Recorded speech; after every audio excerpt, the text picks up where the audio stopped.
आराध्यो जैन धर्मोस्तु मंगलम। सर्वमंगलमांगल्यं सर्वकल्याणकारकं प्रधानं सर्वधर्माणां जैनं जयतु शासनम। जैनम जयतु शासनम।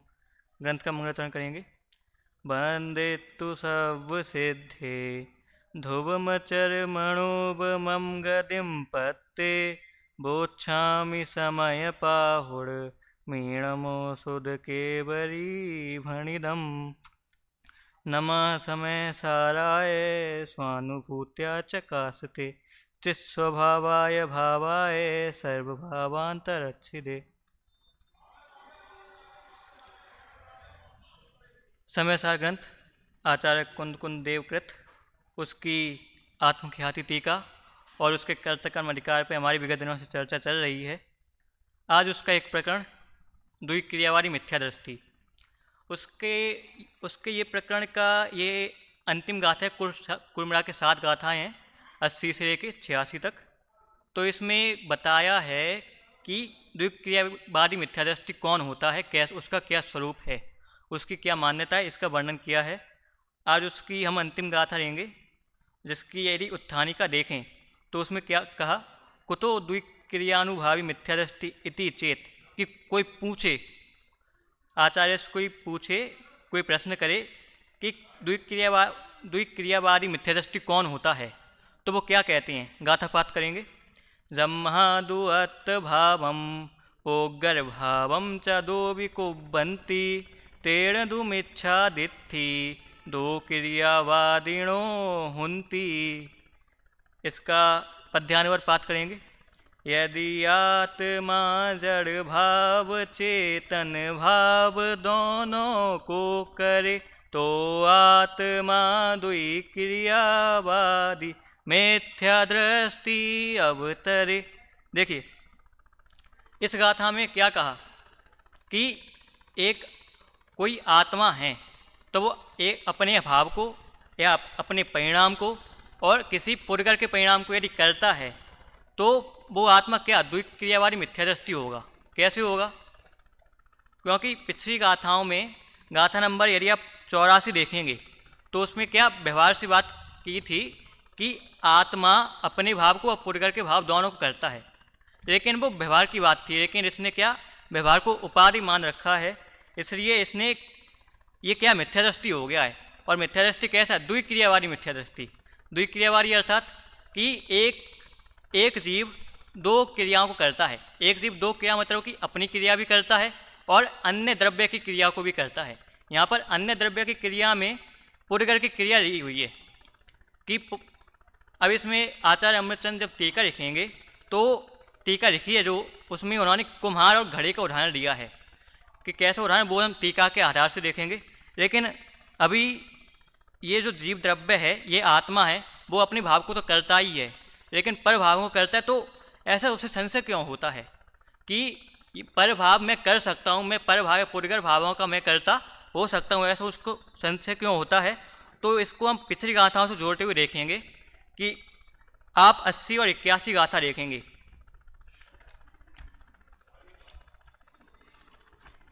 देखिए, 80 व 81 नंबर की गाथा जहाँ से प्रकरण चालू हुआ द्विक्रियावादी मिथ्यादृष्टि का, तो उसमें क्या बताया इसमें कि आत्मा जो है वो पुरगर द्रव्यों के भावों का निमित्त से करता है और जो पुरगर द्रव्यों के निमित्त से आत्मा परिणमित होता है, ये उसमें बताया है।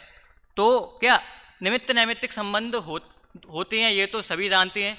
तोदरमल जी ने कितनी जगह पे मुख्य प्रकाशक में लिखा है कि आत्मा और पुरगर में निमित्त नैमित्तिक संबंध, इसके कारण इसका एक क्षेत्र अवगाह संबंध, चरण इत्यादि क्रियाएं बनती हैं। लेकिन इसे वो उपादेय मान लेता है। उपादेय कैसे? कि मैंने हाथ हिलाया तो इसका आत्मा ने हाथ हिलाया, मैंने कुछ किया पुरगर का, मैंने इस माइक का कुछ किया तो ये आत्मा ने किया है, कि आत्मा ही इसका करता है। लेकिन ये आत्मा नहीं करता, ये मात्र निमित्त नैमित्तिक संबंध है जो उसे उपादेय मान लेता है। इस प्रकार तो 80 और 81 नंबर की गाथा में यही बताया हो, और 82 गाथा में उसका निराकरण किया गया है। उसमें क्या बताया कि आत्मा पुरगर भावों का कुछ नहीं कर सकता, वो तो अपने भावों को करता है, पुरगर भावों को कुछ कर नहीं सकता, मात्र निमित्त नैमित्तिक संबंध है। इस प्रकार 80, 81 और 82 गाथा में इसका विवरण दिया गया है। और 83वीं गाथा में निश्चय से बात की गई है। तो निश्चय से क्या बात की है कि आत्मा जो है वो पुरगर भावों को कुछ भी नहीं कर सकता, वो अपनी भावों का ही करता है। इस प्रकार निश्चय से बात की गई है। 84वीं गाथा में जो व्यवहार की बात हो गई है तो हमने कर दी है। और 85वीं गाथा में देखिए, अब 85 गाथा में आचार्य इतने कठोर शब्दों का प्रयोग करते हैं कि जो द्विक्रियावादी मिथ्या दृष्टि है, जो क्या मानता है कि आत्मा पुरगर भावों का कर्ता होता है, अपने भावों का कर्ता भी होता है, तो वो सर्वज्ञ के मत के बाहर है। कैसे है कि आत्मा यदि पुरगर भावों का कर्ता है तो उसे पुरगर द्रव्यों से अभिन्न, मतलब कि एक रूप होना पड़ेगा, तभी वो किसी पर द्रव्य का कुछ कर सकता है। बिना एक रूप हुए बिना वो किसी का कुछ नहीं कर सकता, इसलिए उसे अभिन्न एक रूप होना पड़ेगा। तो इस प्रकार 85वीं गाथा में उसे और क्या, सर्वज्ञ के मत के बाहर, और सर्वज्ञ के मत के बाहर मतलब मिथ्या दृष्टि सीधे सीधे। तो इस प्रकार 85वीं गाथा में कहा। और अब 86वीं गाथा में मिथ्या दृष्टि क्यों है कि हे आचार्य, आप उसे मिथ्या दृष्टि क्यों कह रहे हो कि वो आत्मा है, एक अपने भाव का कर्ता भी है और पुरगर के भावों का कर्ता भी है, तो आप इसे मिथ्या दृष्टि क्यों कह रहे हो। तो उसी का जवाब आचार्य देते हैं कि वो ऐसी मान्यता बारा है कि मैं पुरगर द्रव्यों के भाव का कुछ कर सकता हूँ, इसलिए हम उसे क्या कह रहे हैं, मिथ्या दृष्टि कह रहे हैं, बाकी अन्य कुछ कारण है नहीं। और कैसा मिथ्या दृष्टि, द्विक्रियावादी, जिसका प्रकरण हमारा चल रहा है। तो इस प्रकार, और हम टीका पर आने से पहले एक बात और देखेंगे कि हम सभी द्विक्रियावादी मिथ्या दृष्टि हैं। आचार्य ये जो 7 गाथा में कह रहे हैं ना, वो हमारा स्वरूप है। क्यों, हमारा अभी शरीर में एकत्व है, और शरीर में एकत्व होने के कारण क्या है कि हम पुरगर द्रव्यों का कर्ता बनते हैं। पुरगर द्रव्यों के भाव कि मैंने हाथ उठाया तो मेरा अभी शरीर में एकत्व है, तो अभी हम क्या है, मिथ्या दृष्टि। और कैसे, द्विक्रियावादी मिथ्या दृष्टि। तो इस मान्यता को छोड़ने के लिए आचार्य 83वीं गाथा में वो क्या देते हैं कि 83वीं गाथा में उसका उत्तर देते हैं कि तुम इस मान्यता को छोड़ दो, क्योंकि ये तो व्यवहार की मान्यता है। निश्चय से क्या मान्यता है कि आत्मा तो अपने भावों का करता है, पर भावों का करता ये है नहीं, और ये अपने की भोक्ता, पर भावों का ये भोक्ता नहीं है। इस प्रकार तो हम भी हमें भी क्या करना है, छोड़ना है इन भावों को, जिससे हमारा क्या होगा, हित होगा, और हम किस में आ जाएंगे, सर्वज्ञ के मत में आ जाएंगे। सर्वज्ञ के मत में आके हमारा क्या होगा कि सर्वज्ञ भगवान का जैसा स्वरूप है वैसे हम बनना चाहते हैं, वैसा हमारा लक्ष्य है। यदि हमने वैसा माना, उस मत में आ गए, मिथ्या दृष्टि नहीं रहे, सम्यक दृष्टि हो गए, और सम्यक दृष्टि होने के लिए क्या, शरीर से एकत्व छोड़ना पड़ेगा। अब शरीर से जो एकत्व मानते हैं कि मैं पुरगर द्रव्यों के भावों का कर सकता हूँ, उसमें जो एकत्व मानते हैं उसको छोड़ना पड़ेगा, अन्यथा अन्य कोई उपाय है नहीं, और यही सर्वज्ञ के मत में आने का उपाय है। तो इस प्रकार से बात हुई। हम टीका पर चलते हैं।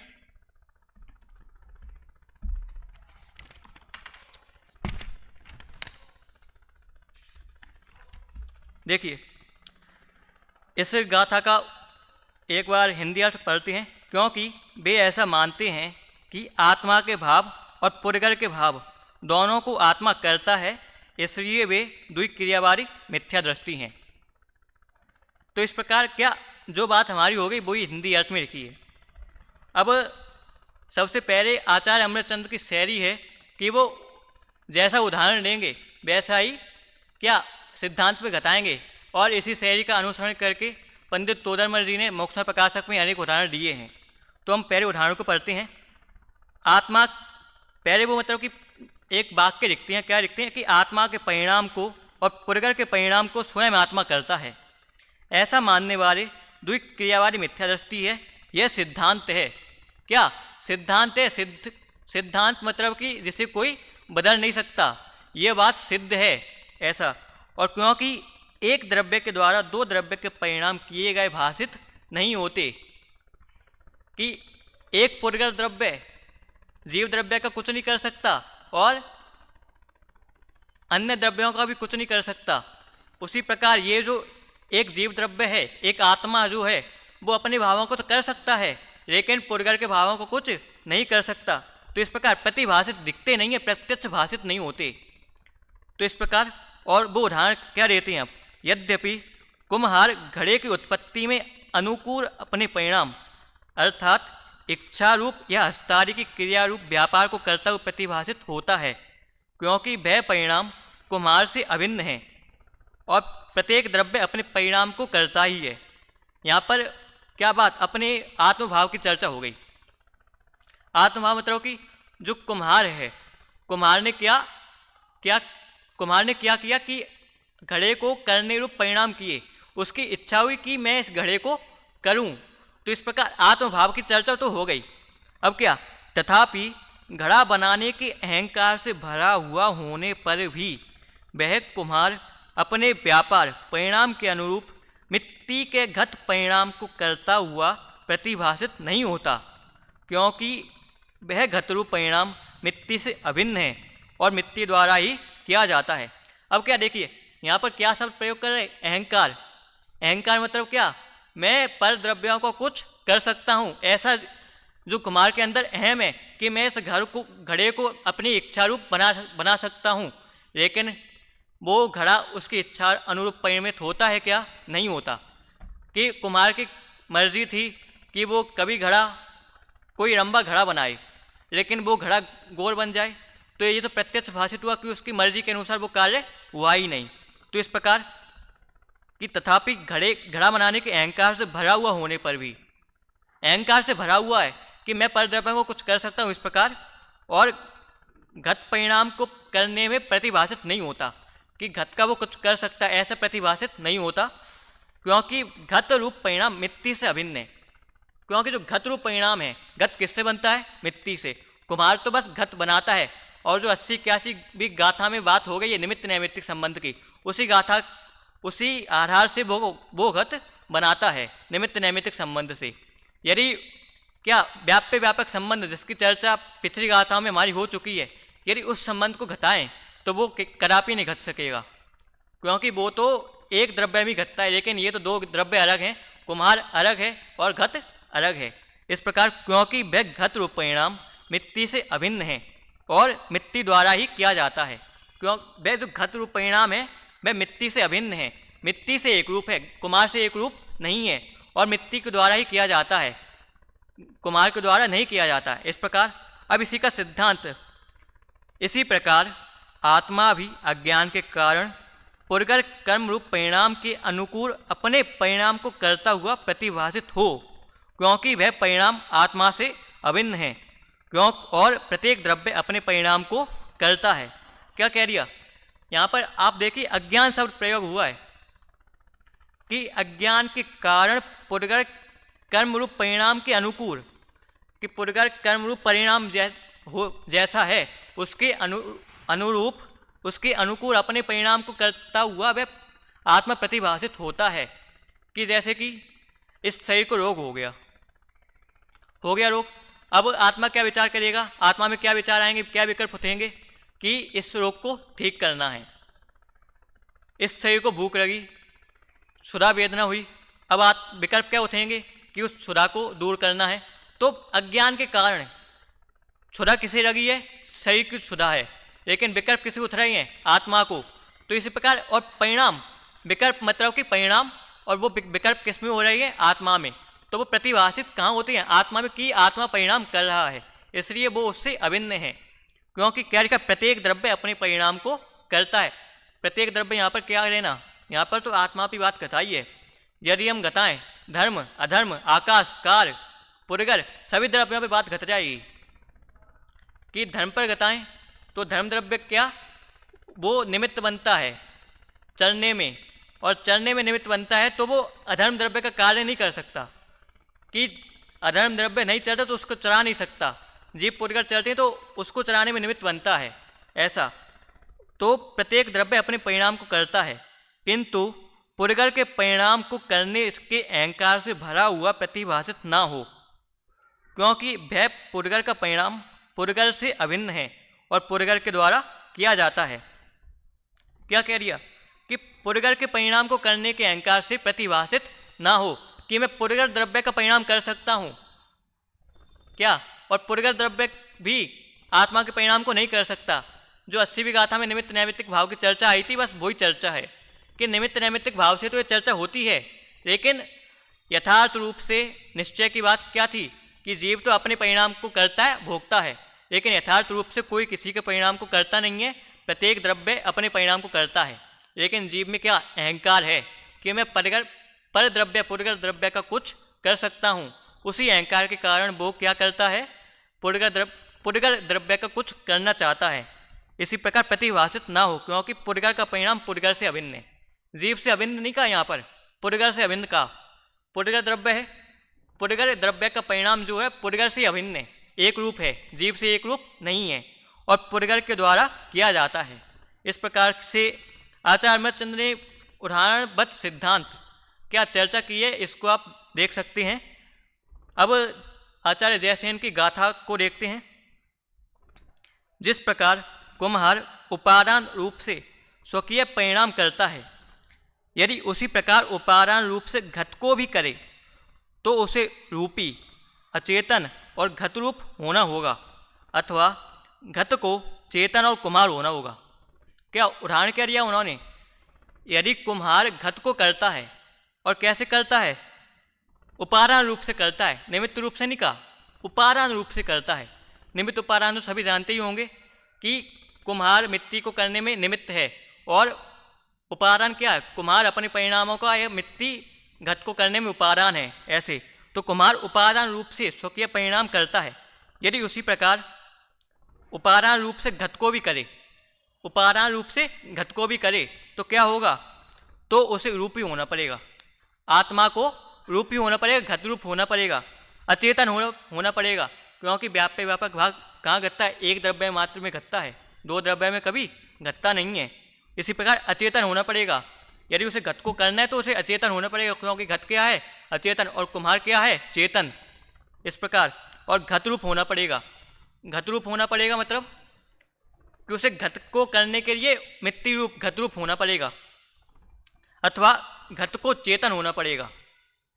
कि यदि कुम्हार को घट को करना है तो दो परिस्थिति बनेंगी, या फिर वो घट रूप हो जाएगा या घट उसके रूप हो जाएगा। तो घट उसके रूप होगा तो क्या होगा, घट उस चेतन हो जाएगा, मतलब कि घट में चेतना आ जाएगी और कुम्हार होना पड़ेगा, और घट को कुम्हार होना पड़ेगा, क्योंकि कुम्हार और घट अलग अलग है, बिल्कुल वो एक रूप नहीं है। इस प्रकार से इसी प्रकार यदि जीव भी उपादान रूप से पुरगर कर्म को करे तो जीव को अचेतन पुरगर और पुरगर कर्म को चेतन जीव होना पड़ेगा। उसी प्रकार की चर्चा उदाहरणबद्ध सिद्धांत की चर्चा की है कि यदि जीव भी पुरगर को उपादान रूप से करे तो उसे जीव को अचेतन होना पड़ेगा, पुरगर रूप होना पड़ेगा, या फिर पुरगर को जीव होना पड़ेगा या अचेतन होना पड़ेगा। इस प्रकार की चर्चा हमारी हुई, ये टीका हो गई। अब हमें इसे क्या भाव लेना है, टीका तो पढ़ ली, अब क्या करना है, हम भी हैं द्विक्रियावादी मिथ्यादृष्टि हैं ही, क्योंकि हम क्या कर रहे हैं, जो चर्चा हमारी पहले हो गई थी तो उसी चर्चा को अब क्या ही दोहराएं। अब थोड़ा सा और पढ़ के ख़त्म करेंगे। इसमें एक गाथा और दिया आचार्य अमृतचंद्र ने, वो तात्पर्य आचार्य जैसे ने एक गाथा और दी, उसको पढ़ के हम खत्म करेंगे। इस प्रकार गाथा में यही कहा गया है, निष्कर्ष रूप में क्या है कि इस प्रकार इस गाथा में यही कहा गया है कि यदि जीव को निश्चय न्याय से पुरगर कर्मों का कर्ता माने तो या तो जीव को पुरगर मानना होगा या फिर पुरगर कर्मों को जीव मानना होगा, क्योंकि निश्चय से एक द्रव्य दूसरे द्रव्य का कर्ता धर्ता है नहीं। अतः यह सुनिश्चित है कि जीव अपने भावों को भी करता है और पुरगर कर्मों को भी करता है। ऐसा मानने वाले कौन हैं, द्विक्रियावादी हैं, इस कारण वे मिथ्यादृष्टि भी हैं। अब ये जो गाथा है 86वीं गाथा के बाद आचार्य जयसेन ने तात्पर्य वृत्ति टीका में एक गाथा और दी है, लेकिन वो आचार्य अमृतचंद्र की टीका में प्राप्त नहीं होती, आत्मख्याति में प्राप्त नहीं होती, तो उस गाथा को हम पढ़ेंगे। पुग्गर कम निमित्तम जह आदा कुणदियप्पणो भावम पुग्गर कम निमित्तम तह वेददियप्पणो भावम पुरगर कर्म के निमित्त से निज भाव जिये आत्म करे, बस उस तरह ही आत्मा निज भाव का वेदन करे। देखिए इसमें क्या कहा, अर्थ पढ़ते हैं। जिस प्रकार पुरगर कर्म के निमित्त से अपने आत्मा में होने वाले विकारी भावों का कर्ता आत्मा है, उसी प्रकार पुरगर कर्म के निमित्त से होने वाले विकारी भावों का भोक्ता भी ये आत्मा ही है। क्या पुरगर कर्म के निमित्त से आत्मा अपने जो विकारी भाव होते हैं उनका कर्ता भी है और भोक्ता भी है। वो पुरगर कर्म का कुछ वो कर नहीं सकता कि आत्मा को विकार आ जाए कि मुझे क्रोध आ रहा है तो मैं इस क्रोध को शांत कर लूँ, लेकिन कि पुरगर कर्म को हटा दूँ, ऐसा वो कुछ नहीं कर सकता। जो निमित्त आया, विकार आया है, तो वो उसका ही भाव है, वो उसको ही कर्ता भोगता है। पुरगर कर्म के कारण जो उसे विकार इत्यादि हुआ है कि उस पुरगर कर्म को तो भोगता ही नहीं है। कि जैसे कि सांख्य मानते हैं कि प्रकृति ने पुरुष का कुछ कर दिया, तो लेकिन यहाँ पर कर्म जीव का कुछ नहीं करते। कर्म और जीव की व्यवस्था बिल्कुल अलग अलग है। कर्म अपना कार्य करते हैं, जीव अपना कार्य करता है। बस निमित्त नैमित्तिक संबंध के कारण जीव में विकार आ जाता है, जीव के भाव विकारी हो जाते हैं। इस प्रकार से यहाँ पे कि विकारी भावों का ही करता है कि पुरगर भावों की जो विकारी भाव जिस कर्म के निमित्त से आए हैं, कि आत्मा कहे कि मैं उस कर्म को हटा दूँ, कि मुझे क्रोध चारित्र मोहिनी के कारण मुझे विकार आया, मैं उस पुरगर परमाणु को नष्ट कर दूँ, ऐसा वो नहीं कर सकता, क्योंकि वह उस कर्म परमाणु का कर्ता धर्ता नहीं है। तो इस प्रकार की बात, और इस गाथा में मात्र इतनी ही बात कही गई है कि जिस प्रकार आत्मा रागादि भावों को करता है, उसी प्रकार वह उनका भोक्ता भी है, किंतु पर का कर्ता भोक्ता वह कदापि नहीं है। तो इस प्रकार से आत्मा पर जीवों का कर्ता भोक्ता नहीं है। इस प्रकार की चर्चा इस गाथा में हुई। और द्विक्रियावादी मिथ्यादृष्टि कौन होते हैं, उनका क्या स्वरूप है और वो मिथ्यादृष्टि क्यों है, इस गाथा 86 नंबर की गाथा में उसकी चर्चा हुई। हम गाथा और उसका पद्यानुवाद का पाठ करके आज की चर्चा समाप्त करेंगे। जम्हादुअत भावम पोग्गर भावम च दो विकुबंती तेरदुमिच्छादिथि दो क्रियावादिनो हुंती। यदि आत्मा जड़ भाव चेतन भाव दोनों को करे, तो आत्मा दुई क्रियावादी मिथ्या दृष्टि अवतरे।